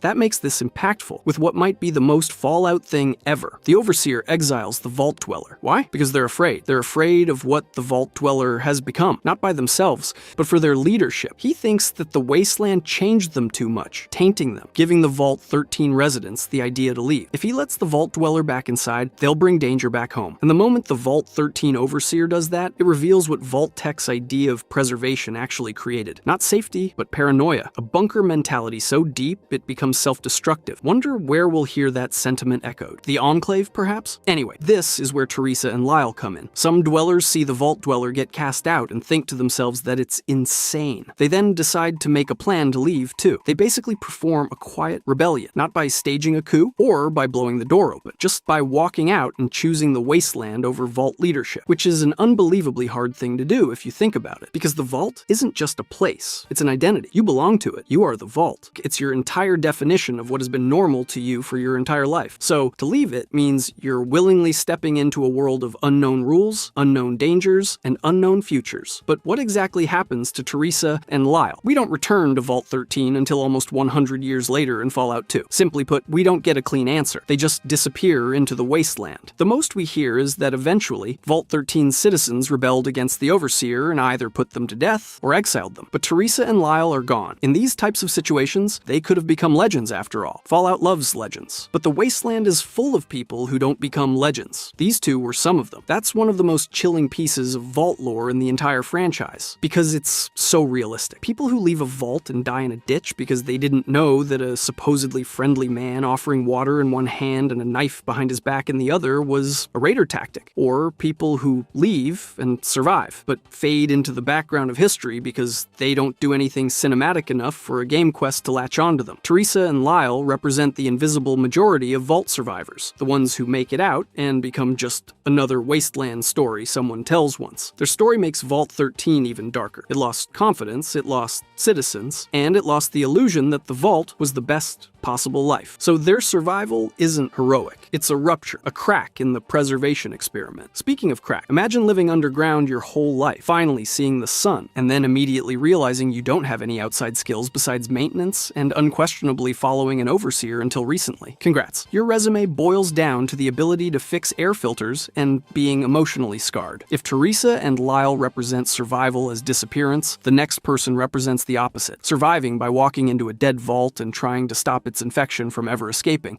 Keely, the Vault walk in. Okay, Vault 22, where to begin? Vault 22 is one of those vaults where the experiment writes itself. The typical buzzwords of performing agricultural research, improving food production, generating sustainability for future generations. And then you walk up to a door that's more green and leafy than the standard Vault Tech rust and metal, and realize sustainability instead means that the plants now own the building. Vault 22 doesn't just fail, it becomes a biological horror story. Keely is what happens when someone from the outside tries to investigate it, and ends up surviving inside it longer than anyone sane should. Keely is tied to the NCR's very haphazard and mismanaged scientific apparatus. She's a freelance scientist, and she goes into Vault 22 to recover data that will allegedly assist with the NCR's so-called famine predictions, though the man she does it for is far from anyone trustworthy, let alone scientific. The NCR is a government trying to rebuild the world using the scraps of the old one, and Vault data is basically the holy grail of what went wrong, and in the right hands gives an idea of what they could salvage. The problem is, see here, Vault 22's data is anything but neutral. Vault 22's research became a contagion. The spores, the plant-human hybrid nightmares, and ultimately the fact that the Vault started turning people into hosts. So, when Keely survives long enough inside this place to understand what happened, she hits the moment that defines her as a Vault survivor in a unique way. She stops thinking like a scientist chasing discovery, and starts thinking like a person trying to keep a disaster from happening again. Keely's survival becomes a moral problem, because if she brings the data back, that means the NCR or someone else might try to replicate the experiment. They might weaponize it, accidentally recreate it, or sell it, fully aware of what it does and can do. Fallout is full of factions that would absolutely love a biological lever like that. So Keely becomes one of the rare survivors who looks at valuable information and instead decides that the best option is the simplest one. Burn it, destroy it, toss it down the drain. And if you've ever been in any fandom argument where people are arguing that knowledge should always be preserved,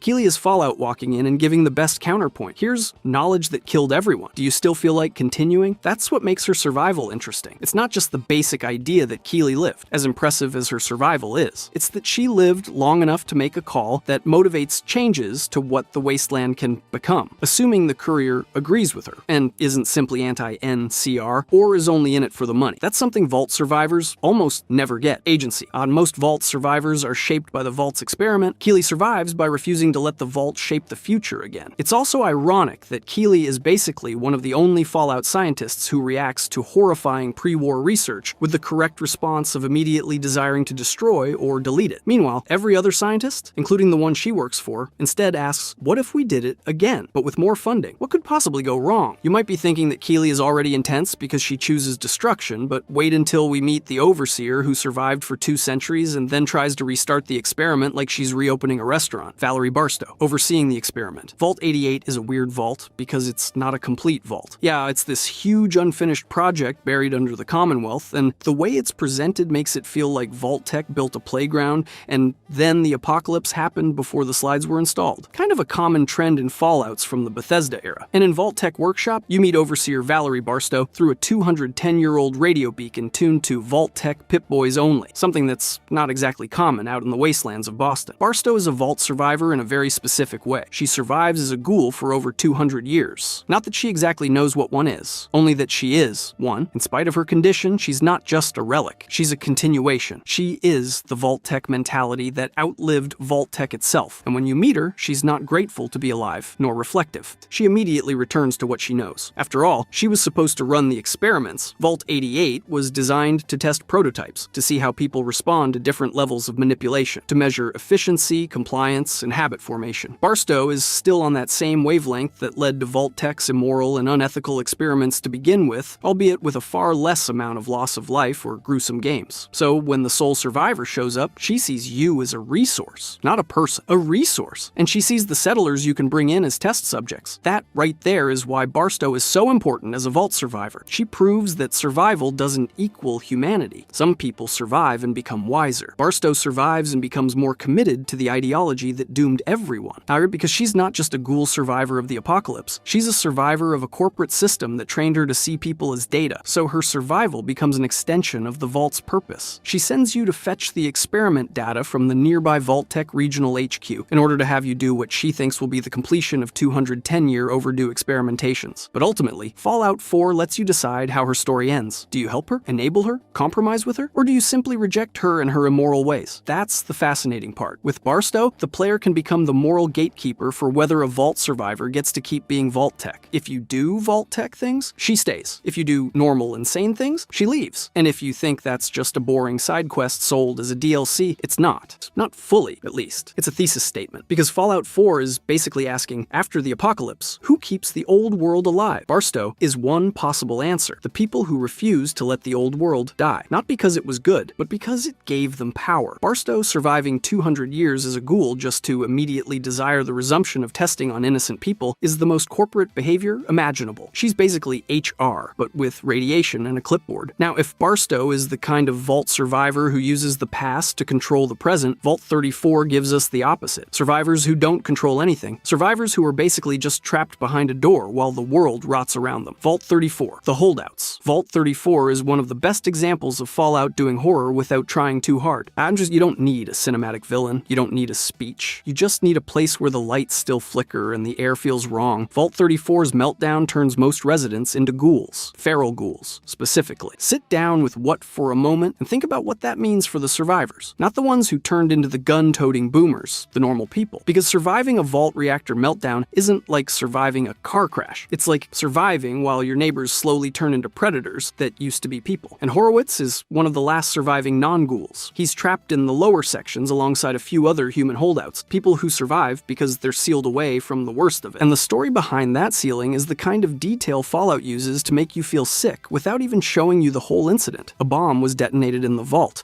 in the pool area, which sealed off the lower levels. So the survivors survived because a door slammed shut at the right time. Not because they were stronger or because they were smarter. It was because they were lucky. That's Vault survival in its purest form. Due to the sheer luck of the situation, Horowitz becomes this representation of what survival looks like as the long, arduous task of simply waiting for someone to open the door, waiting for rescue that might never come, listening to the vault above you fill with ferals. As the song goes, the waiting is the hardest part. The unnamed human survivors with him matter too. Because Fallout loves doing this thing where it gives you survivors, but doesn't give you the comfort of knowing them as people. They're not given names or intricate details. They're background NPCs. They're just the remaining humans you get to save, which is exactly how the Wasteland would categorize them. Not as individuals, but as a statistic. Another group wandering around, still alive, even if ultimately aimless. In spite of that, it's what makes Vault 34's survivors hit so hard, being given the moral choice it creates in the player's head. Do you save them? Do you even try to? Because the Vault is dangerous enough that saving them, in a situation where you're dealing with a labyrinth of floods, radiation, armored ghouls, and automated security. Yeah, it can feel like risking your life for what amounts to nothing more than a couple strangers for nothing more than goodwill. But it's because of that in which Fallout is always testing whether you behave like a protagonist or like a person. Vault 34's holdouts are the kind of survivors who remind you. Most Vault survivors weren't heroes. They were just trapped people waiting for someone to care. Vault 34 is proof that the worst thing in the Wasteland isn't Deathclaws, it's bad facility management. No one needs an entire floor devoted to a giant pool, let alone at the cost of living space. Somewhere, an engineer is screaming from beyond the grave, or rather losing what little sanity he has left. Now that we've done survival as imprisonment, let's pivot hard into something different. Survival as stupidity with confidence. Because Fallout 3 gives us a Vault survivor who escapes Vault 101 and learns exactly 0 lessons from it. Wally Mack, the Tunnel Snake. Wally Mack is one of those characters who seems like background flavor until you realize, oh, he actually survived. And he keeps doing exactly what it was he was doing before he left. Wally is a Vault 101 kid, part of the Tunnel Snakes, but Vault 101 is a special kind of vault because it's not just sealed, it's socially sealed. It's an isolated micro-society where the Overseer can control information,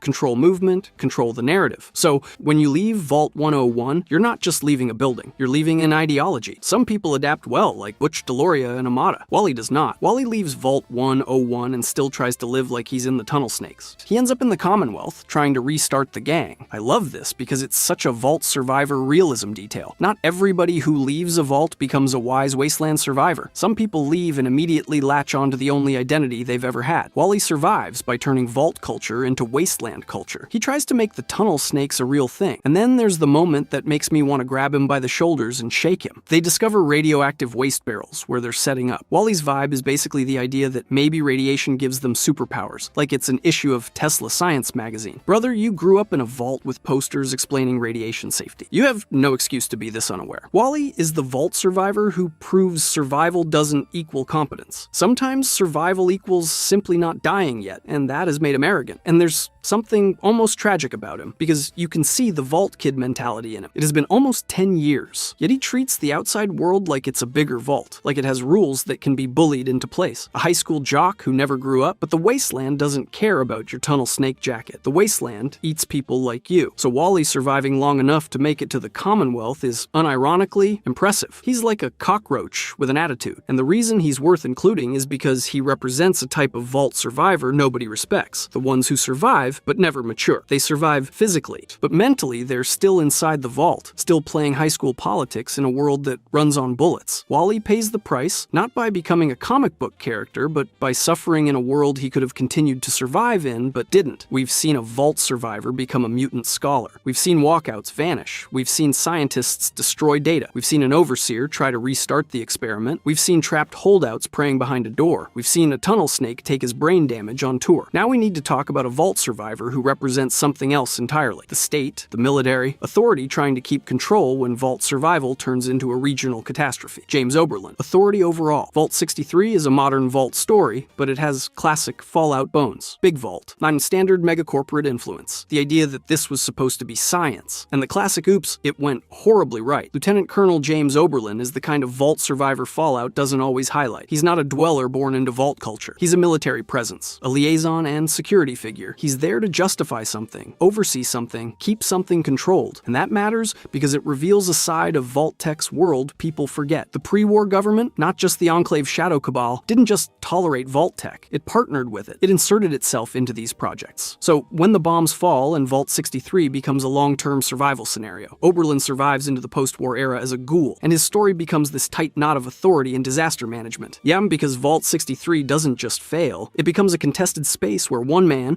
Hugo Stoltz, wants to keep pushing the Atlas device and basically rewrite reality in the name of preventing feralization. Oberlin becomes the counterweight. He's the guy saying to stop that, this is unstable, this is dangerous. We are not doing this again. Fallout loves this conflict because it mirrors real-world disaster logic. The people who caused the catastrophe always want to fix it with the same mindset that caused it. Hugo's mindset is business, logic, control, urgency. Oberlin's mindset is containment, procedure, chain of command, risk mitigation. Hugo comes off as friendly, but ultimately manipulative. Oberlin is strict and stern, but has everyone's well-being in mind. But one is far less catastrophic than the other. So Oberlin survives long enough to do what a lot of Vault survivors can't do. He attempts to impose limits. That's huge in the Vault context, because Vaults are often designed to impose limitations from and for Vault-Tech. Vaults are built as experiments. They're built to push people until something breaks. So when Oberlin survives and tries to stop the pushing, he becomes an accidental rebellion against the Vault's core nature. If you zoom out, Oberlin represents a broader Fallout theme. Sometimes the survivor isn't the one who escapes. It's the one who stays long enough to become the guardrail, the person trying to stop the apocalypse from having a sequel. Because the Vault 63 storyline can branch depending on how things play out, Oberlin's survival impact is partially defined by whether you, the player, let him be the guardrail or let the Vault's worst impulses win again. Oberlin is basically the only Fallout military character who reacts to a prototype super device malfunctioning with the correct response. We are not touching that again. Meanwhile, Hugo is like, okay, but what if we touch it again? Maybe it'll be different this time? This has been every single Vault survivor in Fallout Explained. If you want to see every supernatural mystery in Fallout 4 explained, click the video on the screen.